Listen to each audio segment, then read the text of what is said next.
It's time now for our final feature interview to coincide with the hottest record we played earlier on. That's coming up. We'll repeat that very soon. But in the meantime, the 1975, they joined us here at Radio 1 for a chat, and then we decided to go on location, if you will, try to find a car park just so we can get a bit of a vibe. It's been filmed. You'll see highlights of that very soon. But in the meantime, your feature interview with a 1975. Naturally, we're down here in a slightly less moody car park, but a car park nonetheless. So it's where we usually meet, isn't it? This is where we meet every week. We kind of have car park conversations where we just talk about the future of the 1975 and is it all going to plan. It's on music and movies because the two obviously have been intertwined with wonderful results, and when it works, there's nothing better for me than those two things working together. Well, what was starting with you, George? What were some of the sort of really important music and movie moments for you? As a kid? Yeah. Cool Runnings.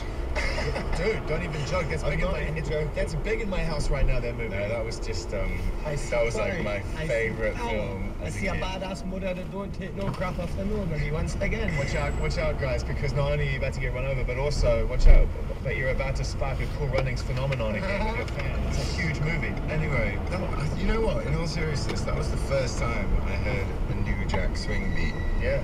That you used. It's great to bring that back, by the way.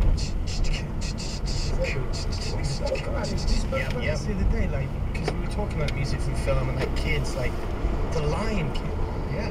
Yeah, and I mean, you don't get that anymore. There's not enough, like, remember the soundtracks, man. Jurassic Park, Home Alone, Lion King, all like these amazing pieces of music, and now it doesn't seem to be as kind of essential to the identity of the movie, whereas it is for us. Yeah, it's funny you kind of remember really vividly movies from when you were younger because of the sound of it. Like, again, the whole John Hughes thing, even Breakfast Club.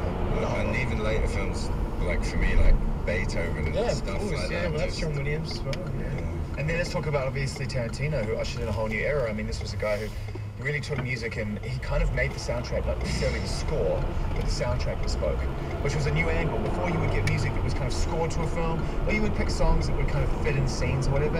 It was almost like he was writing each scene to that song. That's the whole thing, and you can kind of feel that, and I think that with a lot of directors, you understand that the genesis of the idea is normally a lot of the time imbued with the music. Like you said, you don't get the dancing scene in Pulp Fiction without that track. You don't get those kind of moments. I think that I spoke to Wes Anderson about that. You know, he's an incredible director who's talking about did Life Aquatic, and I spoke to him about Life Aquatic, and he said, I was like, what comes first, the music or the scene? He's like, often I'll have the song in my mind before I just start to sing.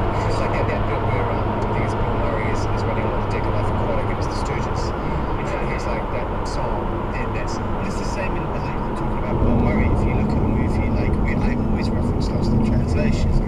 I think that movie, for me, is a soundtrack because they've taken all of the elements of that kind of faded splendor that you get with shoegaze. So it's all Kevin Shields, My Bloody Valentine, and then you've got Jesus and Mary Chain, Death Invade. Music that's as slow as the movie is. Exactly.